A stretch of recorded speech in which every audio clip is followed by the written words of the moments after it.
Welcome to this People and Purpose video. It is my absolute pleasure to introduce today Dr. Ryan Niemiec, the Education Director of the VIA Institute for Character. And Ryan is also the co-author of Positive Psychology at the Movies and the author of Mindfulness and Character Strengths, a practical guide to flourishing. Welcome, Ryan. Well, thank you, Eszter. It's a pleasure to be here with you. So, I just really wanted to take this opportunity to ask you a few questions and find out a little bit more from you about character strengths, because we have been working with the VIA survey and character strengths for a little while and find it to be an immensely useful tool. But I would be keen to hear from you how you particularly see what character strengths are and what the VIA survey can help, or the Institute can help with, in terms of putting them into practice. Sure. So the way that we think about character strengths is there's three parts to them. One is that they're core qualities of our identity. So they're core aspects of just who we are as people. And you might think of these as positive personality traits. Traits meaning that they're consistent across situations, across time, across life domains. So another key aspect is that character strengths are linked with many different outcomes. There's kind of this instrumental benefit to them. So they are connected with greater well-being and achievement and better intimacy in our relationships and all of these different positive outcomes. And then third, we view these character strengths as contributing to the greater good, the greater societal good. So those are three ways of kind of looking at these character strengths. We can define them in different ways as well, just to give people different snapshot views, different angles of this work. Some people think of them as capacities for thinking, feeling, and behaving. So capacities, meaning that they're these potentialities that we all have.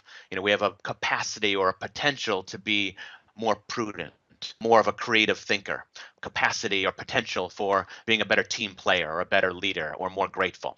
So that's another way we can look at them. And then finally, a way that's talked about a lot with these 24 character strengths is that they are pathways to flourishing. So they're pathways to living a life of well-being, living a life of psychological and social health. Nice. And in that sense, they're hugely impactful, both on the level of the individual and society, as you say. So could you tell us a little bit about the work of the VIA Institute while we're talking about the benefits of strength? Sure. So the VIA Institute on Character is where I work. I'm the education director of VIA. And the VIA Institute is a nonprofit organization located in Cincinnati, Ohio, which is in the Midwest of the United States, Eastern time zone, and have a very straightforward mission at the VIA Institute, and that is to advance the science and the practice of character strengths, period. So anything that I do, anything that the VIA Institute does, anything that the chairman of the VIA Institute, Neil Mayerson, does, the VIA team members, it's to do that. It's to advance the science and the research around these core qualities that are in all human beings. And we advance that science by knowing what the latest research is and sharing that with people. We have ways of supporting researchers, whether it's funding or whether it's helping them with different projects that they're working on, giving them different ideas. And we advance the practice of character strengths. And so that really involves first knowing the science. What does the latest research say? And then trying to find really nuggets of gold, if you will, good information, good nuggets from that research that we can pass on to people in the practitioner world, people that are trying to help others, and also the general public, really in terms of what are those best practices for working with these strengths of character. So that's what we do at VIA. It's a lovely bridge between collecting the evidence, looking at the research, and then putting that straight into practice. Before I ask... That's right. And building off that word, actually, that you just mentioned, a bridge, that is actually what the word via means. In Latin, a pathway. So it's kind of a bridge between research and practice. So that pathway to a good life, to a strong life of flourishing. So a lot of people will say, what does via stand for? And it's a word that stands on its own in that way. Originally, it was an acronym for values in action. And we changed the name before I got to VIA, actually, changed the name to just VIA. But still, these 24 strengths are values that people can have. However, values live in our head, they live in our thinking and our feeling. And this work with VIA is more about character, it's more about who we are. It is about putting our values into action, but really not just thinking and feeling this powerful thing of, I really have this value for family or this value for hard work. Doesn't necessarily mean that you are a hard worker or that you actually do anything to prioritize your family. And a lot of people will say those things, that they value those things. But if we actually put those into action, that's character. That's using these 24 character strengths. Excellent. Just while you're talking about the Institute and its role as that bridge, that actually describes your own career as well. So would you mind just sharing a little bit about your path to arriving to VIA? So I know that you're a clinical psychologist by training. You do research and teaching as an academic, but you just tell us a little bit about your own career or your own journey. Sure. Yeah. I got my doctorate in clinical psychology in 2001, and so dove right into clinical practice in St. Louis, Missouri. I got a chance to work in a homeless shelter, a prison, all sorts of different settings, hospitals, primary care clinics, and really had the privilege of really trying to help people who are suffering and to really alleviate that suffering in some way, at least psychologically. And working with different professionals along those lines. And I always also while doing that clinical psychology work, I always had an interest in writing. So I ended up partnering with a prominent psychologist named Danny Wedding, and he and I co-authored a paper called the clinical use of film in psychotherapy. And so all about how to use movies to try to educate people, and using movies is really popular, but popular by teachers and therapists to try to help clients get different insights into themselves. And that collaboration led to a book called Movies and Mental Illness, where we looked at all of the different psychopathology and problems that people can have, and how that can be looked at through movies, and how movies can actually do a good job or a bad job at teaching people about mental illness and different struggles. And then I was always more passionate about the positive side of life and what's going right for people and strong for people. So it was always I had in my radar, I'd like to do a movie book about positive things, but there really wasn't any kind of operational framework to go by, as there is for medical problems, mental health problems, and so on. And then when Chris Peterson and Marty Seligman published this groundbreaking book called Character Strengths and Virtues, which is that VIA language, it's the VIA classification of 24 strengths, I realized I found it. That is the operational framework for a book on movies from the positive end. So I connected again with Danny Wedding, and so we decided to write this book looking at the 24 character strengths and eventually other aspects of human health, like positive emotions, engagement, relationships, achievement, mindfulness, resilience, and so on, and how these are portrayed in movies, and how movies can teach us about all of these 24 strengths and these other concepts. And so this is finally getting to the rest of your question. So that was all happening in St. Louis, and my wife and I, we wanted to move to a place that would be closer to our families, and so we decided on Cincinnati. That was a nice midway point. And at the time, I didn't know that the VIA Institute was there. I didn't know that there was a VIA Institute behind the VIA classification, even. So one day, I was emailing a positive psychology listserv and telling people about the movies book, Positive Psychology of Movies, and I get this email from Neil Mayerson, who's the chairman of VIA, and my wife happened to be looking over my shoulder with the email, which she never does. It was a kind of a 1 in a million opportunity, situation there. And she said, "Well, look at this message from Neil. Actually, the area code is 513." Which is Cincinnati, and that's where we're moving. And I said, wow. And it's, Values and Action Institute, and that actually is behind this VIA classification. So that's actually how I found out about all of that. And then kind of without making the story any longer, I ended up connecting with Neil and the executive director at the time of VIA, and told them that I was moving. And right at that point in VIA's short lifespan as a nonprofit organization, it was ready to move from this common language and this kind of gathering of of research to now saying, okay, now we need to bring this into the practice domain where, people are asking us for support. They're asking us for how do you practice with these research concepts, with these character strengths. And so it was kind of a right fit for me then to be in that role of, well, I could do that. I could help to teach this work to people that are requesting it around the world. And so that's then the position was made for me to be the education director. So that all happened in 2009, right when my wife and I were trying to build a house in Cincinnati, sell a house in St. Louis, and both find jobs at at one of the worst times in the United States history of in terms of their economy. And we just had this intuitive sense, though, that it was all going to be fine. And so we decided to make that leap without having secure any positions. And then it ended up working out. My wife ended up getting a dream job. I've got a dream job now. So it was interesting when we take that leap. It's rather serendipitous. So do you have a particular That's right. character strength that positions you well for taking those leaps of faith? Is there something in your top 5? Absolutely. So I would say it's my hope strength. Uh-huh.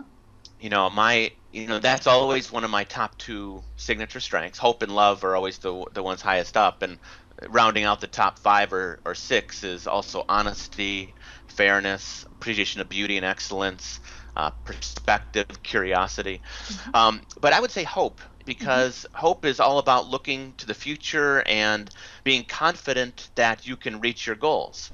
So people that are hopeful set lots of goals, generally speaking, and then they have this kind of internal, intrinsic motivation that they can get there, that they can create pathways to making it. All of us who have been party to your trainings and teaching benefit from you hopefully having made that leap. So we do appreciate that. Thank you. So that links us really nicely to this next thing that I wanted to ask you about, which is how strengths manifest in different walks of life or in different domains of our lives, and why being aware of them and building on them can make a real difference. So what are some of the key things around character strengths in life? Well, you hit on a key concept there, Eszter, is that all 24 of these character strengths are in all of us, and so therefore we can express those parts of ourselves wherever we are. Mm-hmm. So they're not located just in the domain of personal life or just in the domain of work or at school or spiritual life or whatever domain of life we're talking about. So we express them in all of these different domains. And a couple of the key concepts, one is what I'm saying already, is that all 24 strengths matter. You've used all of them in the last couple days, so you can tap into any of them as potentialities in you. And another general principle and practice that's really emerging strongly in the positive psychology research is that our signature strengths probably matter the most. And so our signature strengths are those strengths that are most core to who we are. They're those that come up highest in our VIA survey profile, generally speaking. And they're most us. They're most authentic to us. And so there's been many studies, as you know, around this area of using one of your signature strengths in a new way. And this has been found in randomized, double-blind, placebo-controlled studies across different countries and cultures and across different age groups.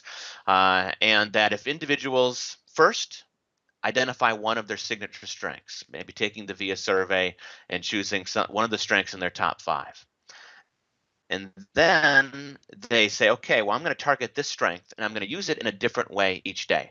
And it might be a different way at work each day. It might be in a different way at home each day, different way in my community each way, but to use it in a different way each day. And that's actually been shown to boost happiness for 6 months and lower depression for 6 months.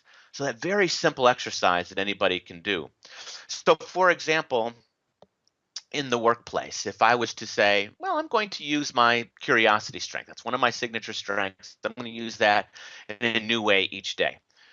Then today I might say, okay, well, I'm going to have a new conversation with one of my colleagues that I know well today. And then tomorrow, on my lunch break, I'm going to try one new piece of food. Next day, I'm going to take a new route home. Go through a new neighborhood and kind of explore that neighborhood using my curiosity to explore it.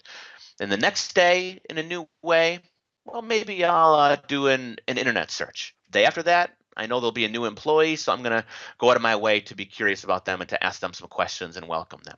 So using that curiosity in a different way each day is really a way of expanding that strength. It gets us out of our kind of narrow vision with strengths, because sometimes we take our strengths for granted, especially our highest strengths. We kind of are like, yeah, I kind of know that already. I've got this strength, so let me focus on my lower ones because I already know everything about my upper ones. Research shows that's actually what we do, and when I do workshops for hundreds of people, most people go right to the bottom and look at their bottom strengths that they feel they should improve upon. And that's actually because people actually think that they actually can improve their bottom ones more than they can improve their top, which I would say just isn't true. The way that I like to think about this is that we can improve our lower strengths probably about this much, because they're still strengths, so we can improve on any of them, and it's an area of that we're developing in ourselves, so we can certainly improve that way. Or if we work on our highest strengths, we can improve this much. And the reason for that is because we are expanding the way that we think about ourselves. We're expanding the way that we feel from these strengths. We're challenging ourselves, putting ourselves in different situations with the strengths, and all of this leads to greater growth, and it leads us to solve problems in different ways. And so that signature strengths concept is really, in my opinion, the home run when it comes to positive psychology work. And when it's tested in these different intervention studies, that's the one that always does the best. There's other interventions that do well. I'd be really interested in hearing about a couple that are, again, backed up by research evidence that would be of particular interest to people around work or potentially to leaders, in terms of either developing themselves or developing or working with their staff. Is there anything else in the world of work? There's certainly a lot that we can say about this topic, but one more that's very exciting that just came out in a study last year is essentially around the concept called character strengths alignment. And so what these researchers did, and these are leading researchers in working in the workplace, Willa Baldruk and Claudia Harzer both from Switzerland. And what they found in this particular study is they had workers note their top 7 character strengths, and they had them note their main work tasks that they do. It's essentially this. It's kind of more complicated. There's a few different steps to it, but I'm giving the version that everybody can easily remember and do and find benefit in doing. So you list those 7 top strengths, and then you list your top 5 or 7 work tasks that you do each day. Like, well, I have to type emails basically to customers. I also have to lead a team meeting that's every day or every other day. Another task is I need to go out in the community and try to recruit new people. So you list out those different tasks that you do. You may be filing papers, so things that are very mundane, things that are exciting, things you like, things you don't like, whatever. And then the idea is to align the two. So you take those core qualities within you, those top 5 or 7, and you say, how can I use any of these with work task number 1, work task number 2, number 3? And you can create a plan that way, and literally a plan of action. So you might write out, well, when I'm emailing people, I'm going to make sure that I'm using my top strength of curiosity to express an interest in the other person when I'm typing that email. Or maybe I want to use my top strength of kindness and make sure I'm conveying some kind of warmth to that person when I'm emailing them, offer to do something for them, offer a service to them. Maybe it's a customer, so I'm going to offer an extra service and be kind in that way. Maybe it's a giveaway, whatever it might be. And then you kind of go right on through the list. And so when people do that, that's been shown in a placebo-controlled study to benefit the worker in terms of workplace satisfaction and in terms of the worker feeling that they that their work is a calling in their life, which of course is a very important concept in today's workforce. Most workers, and we all know the percentages, are disengaged or actively disengaged in their work, and they're kind of going through the motions of life on automatic pilot, and they're disinterested in it, and they hate their job, in the extreme case, or they at least just don't want to be there. They're looking forward to 5 o'clock or 6 o'clock when their workday is done, or 4 o'clock when their day is done, and they can go home, and then their fun starts, or then their day starts. But if we can help improve that for workers, if we can improve them to be more tuned in to calling, to lining up what's best about them with what they're already doing, that can enhance their calling, where they feel as if their work is meant for them, that it's more meaningful work, that it's an extension of who they are. That's so important, because that's going to improve their engagement. It's going to decrease those disengagement numbers that are so high around the world, and it's going to make them more productive. A happier employee is a more productive employee. A more engaged employee is a more productive employee. So there's research around character strengths and connecting with all of those outcomes. And it's such a positive way of working on these banes of organizational HR departments' lives around disengagement and lack of intrinsic motivation and all of that. But it's often seen as being essentially an organizational cost, whereas if you get to align what is good for the employee with what is great for the organization, then you are getting a genuine benefit all around, rather than it being an intervention that you've got to do because otherwise your withdrawal behaviors are too high, people are absent too much, or people make mistakes or whatever. So it's a lovely way Right. of making work more meaningful. That's very exciting. Yeah, and it doesn't have to be one more thing. A lot of Yeah. times, like managers or leaders will say, I don't have time to add in one more thing, or my workers are too busy as it is. We can't tack on anything else. But instead, as you're mentioning here, it really just integrates into what they're already doing, because you're not saying do a different work task, or do the 20 different seminars. Instead, it's weave in what you're doing into your mindset of how you approach your work. Weave it into your desktop. So if you're high in appreciation of beauty, make your office beautiful. Prioritize your spirituality on your work breaks and so on. So we can kind of make it part of our environment, our climate. Research also really supports having a strength-based climate at work. So you weave it into your climate, you weave it into your own experience, and it doesn't have to be one more thing. I mean, maybe the initial seminar is one more thing, or instead of a stress management workshop, you do a character strengths workshop. But it can be woven in. I know this is another topic we're interested in covering around leadership work, and so it can be woven right into whatever the leader is doing with their employees. So if you have employee reviews, performance reviews, 360 reviews, the character strengths can, and I would underline and should, be part of all of those kinds of reviews with employees. There should be questions about character strengths, and there should be interventions around that the leader can do to really assist and support the employee in that way. Lovely. That's very nice. So do you have any particular suggestions that you would make to leaders? You've already talked about this idea of weaving character strengths into the work that they already do. But where would you suggest a leader starts? So if someone says, actually this resonates with me, but we currently have a culture and an environment that doesn't yet embrace this, where would they start? What are some of the specific steps you would recommend? Sure. Well, maybe I would suggest starting where most leadership consultants start, I think, and that is with the concept of know thyself. So leader, know thyself. A leader can integrate the character strengths work into their own work, and then that can be an extension of them when they're actually having these conversations with employees. So they need to know their own character strengths and how they express them at work. Maybe even kind of mapping out, journaling about it, having conversations where they map out how I use my top strength of creativity every day at work in a balanced way. How does that serve me? How does that serve my employees? How does it serve my work teams, and so on? So that's all about the know thyself. Know the language of the character strengths and know how you're using them. And if you're not using them, you're not bringing forth one of your strengths very well, then how can I boost it up? How can I bring that forth more strongly?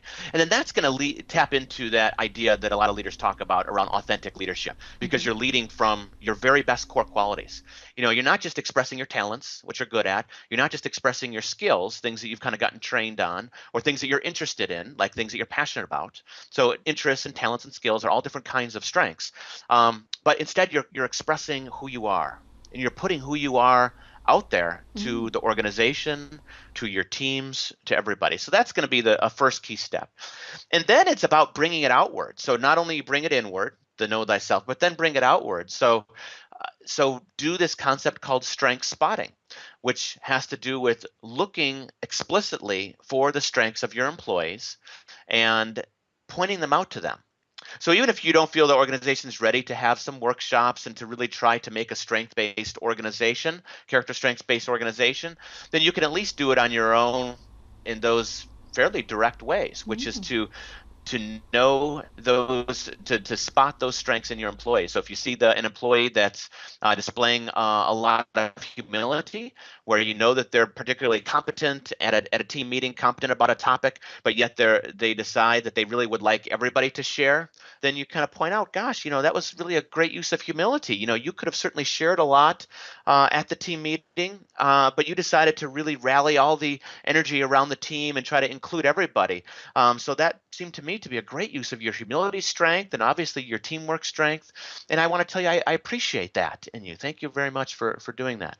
So the steps in strength spotting are to kind of what I just did. So now I'll say them, is to label the strength, then to give some kind of explanation or rationale for the strength. So to say what it is that you saw, the behavioral aspect. What did you see? How do you know the person was being grateful? Or what did you see when they were being creative? And then third, to express appreciation, express how much you value that person for it. And the research is quite clear on the value of appreciation in general and in the workplace. One correlational study, just to kind of give you kind of an astounding statistic, one correlational study of a representative sample of New Zealand workers, thousands of people, found that those workers who felt appreciated were 30 times more likely to be flourishing than workers who did not feel appreciated. And so that's such a simple thing that we can very much integrate with our employees to say, I see this strength in you. Here it is. Here's what I saw. And I just want to tell you, I really value that. That's an important quality to have for our particular team. So thank you. Now, you're not going to do that in every sentence at every meeting, but maybe you do it once a week. Maybe you do it every couple of weeks. Make sure you spread that appreciation across the whole team fairly. And that's going to be another key piece. So strength spotting. And then, if you are modeling strength spotting with your employees and with your staff, then it's going to become more and more embedded in the culture. People might be curious about it a little bit. Then you can weave it more into team meetings and starting team meetings off with one strength spotting example. And kind of switching it up each week. You can end meetings that way. You can have different people share their strengths at meetings and so on. So it can keep being flowing throughout the team and throughout the culture. Which is lovely because it creates that sort of team and organizational culture of being more aware of our own strengths and therefore using them more and broadening them as you described earlier, but also being more aware of other people's strengths so that we can then channel tasks and ask for help where we don't have a strength but someone else does, and tailor everyone's roles so that we all get to play to our own strengths, which is just such an easy way of getting both engagement but also great results. That's a great point. Yeah. Fantastic. Yeah.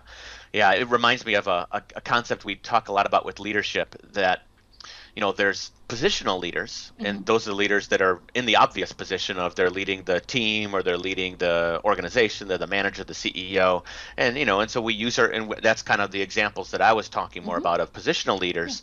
But then there's also this concept called situational leadership, where everybody is potentially a leader in a certain circumstance or a situation, because we never know when one of us is going to have to call forth our bravery to really speak out against an injustice or an unfairness at work.